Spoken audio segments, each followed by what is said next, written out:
అందరికీ నమస్కారం. ఒక్కరోజు 3 వేర్వేరు కోర్టు కేసులు విడివిడిగా చూస్తే అవేవో మామూలు వార్తలే అనిపిస్తాయి. కాని వాటన్నిటినీ కలిపి చూసినప్పుడు మన న్యాయ వ్యవస్థ అసలు శక్తి ఏంటో, దాని పాత్ర ఎంత కీలకమో మనకు స్పష్టంగా అర్థమవుతుంది. ఈ 3 కథలు వేరువేరుగా అనిపించినా అవి చెప్పే అసలు సూత్రం మాత్రం ఒక్కటే. దాని గురించే ఈరోజు మనం మాట్లాడుకోబోతున్నాం. అవును, ఈ ప్రశ్న చాలా ముఖ్యమైనది. అసలు కోర్టుల్లో జరిగే వాదనలు, వాళ్ళిచ్చే తీర్పులు మనలాంటి సామాన్యుల జీవితాల్ని, మన ప్రజాస్వామ్యాన్ని, చివరికి దేశ ఆర్థిక వ్యవస్థను కూడా ఎలా ప్రభావితం చేస్తాయంటారా? చూద్దాం. ఈరోజు ఈ విషయంలోనే కాస్త లోతుగా వెళ్దాం. సరే, మనం మొదటి కథలోకి వెళ్దాం. ఇది దేని గురించంటే, ప్రజాస్వామ్యానికి పునాది లాంటి ఎన్నికల గురించి.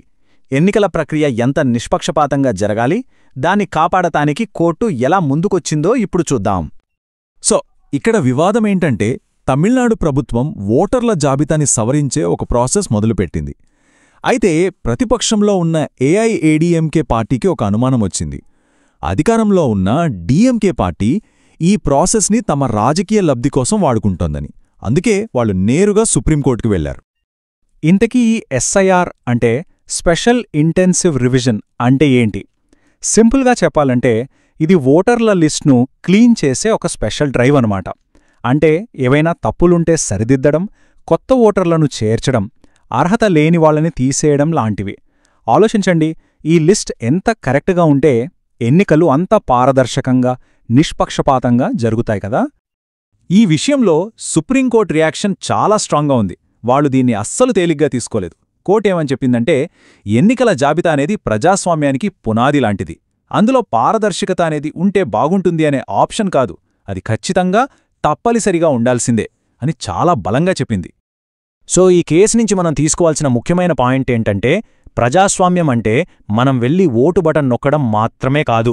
ఆ ఓటు వేసే స్టేజ్కి వెళ్లే ముందు జరిగే ప్రతి ప్రాసెస్, ముఖ్యంగా ఈ ఓటర్ల లిస్ట్ తయారీ చాలా పక్కాగా, పారదర్శకంగా ఉండాలి.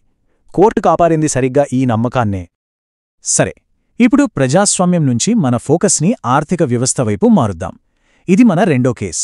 ఒక కోర్టు తీర్పు దేశంలో చాలా కీలకమైన టెలికాం సెక్టార్ని, అందులో ఉన్న ఒక పెద్ద కంపెనీ భవిష్యత్తుని ఎలా మార్చేసిందో చూద్దాం. వోడాఫోన్ ఐడియా సంక్షోభం ఎలా మొదలైందంటే, ఫస్ట్ సుప్రీంకోర్టు ఏజీఆర్ బకాయిల మీద ఒక పెద్ద తీర్పిచ్చింది. దాని దెబ్బకి ఆ కంపెనీ విపరీతమైన ఫైనాన్షియల్ ప్రెషర్లోకి వెళ్ళిపోయింది. ఇక లాభం లేదనుకొని చివరికి టెలికాం సెక్టార్లో కాంపిటీషన్ దెబ్బతినకుండా ఉండటానికి ప్రభుత్వం ఒక రిలీఫ్ ప్యాకేజ్తో రంగంలోకి దిగాల్సొచ్చింది. అయితే ఇక్కడ మనం ఏజీఆర్ అంటే ఏంటో క్లుప్తంగా తెలుసుకోవాలి.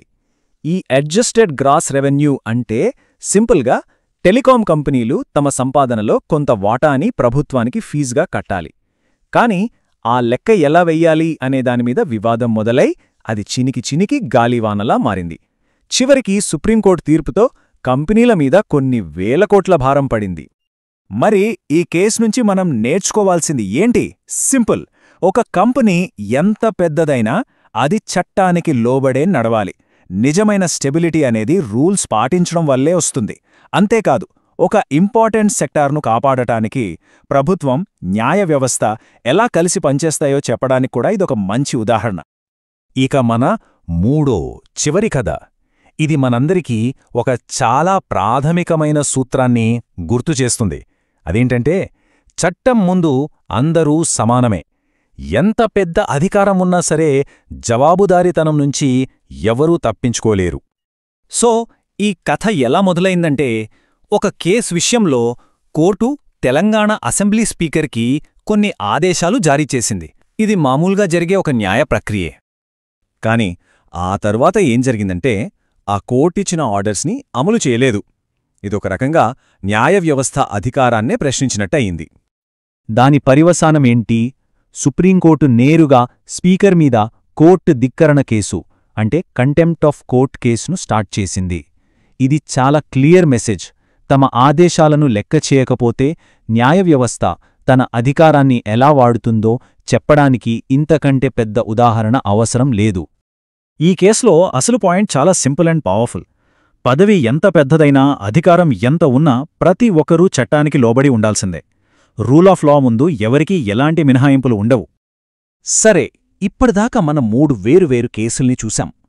ఒకటి ఎన్నికల గురించి, రెండోది ఆర్థిక వ్యవస్థ గురించి, మూడోది అధికార జవాబుదారీతనం గురించి. ఇప్పుడు వీటన్నిటిని కలిపి ఒకే ఫ్రేమ్లో పెట్టి చూస్తే మనకనిపించే ఆ బిగ్ పిక్చర్ ఏంటి?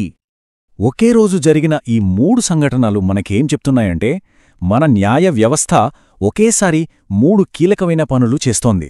అది మన ప్రజాస్వామ్య ప్రక్రియలను కాపాడుతోంది, దేశ ఆర్థిక వ్యవస్థకు స్థిరత్వాన్నిస్తోంది, అదే సమయంలో అధికారాన్ని ప్రశ్నించి జవాబుదారీగా నిలబెడుతోంది. నిజానికి ఈ 3 స్తంభాల మీదే మన దేశ పాలన అనే భవనం నిలబడి ఉంది. ఇక ముగింపుగా ఒక ప్రశ్నతో ఈ టాపిక్ని ముగిద్దాం. ప్రజాస్వామ్యం, ఆర్థిక స్థిరత్వం, జవాబుదారీతనం ఈ 3 ప్రాథమిక సూత్రాలను ఎప్పుడూ కాపాడే ఈ ప్రయాణంలో మన న్యాయ వ్యవస్థ భవిష్యత్తులో ఎదుర్కోబోయే అతిపెద్ద సవాలు ఏమై ఉంటుందంటారు? దీని గురించి ఆలోచించండి.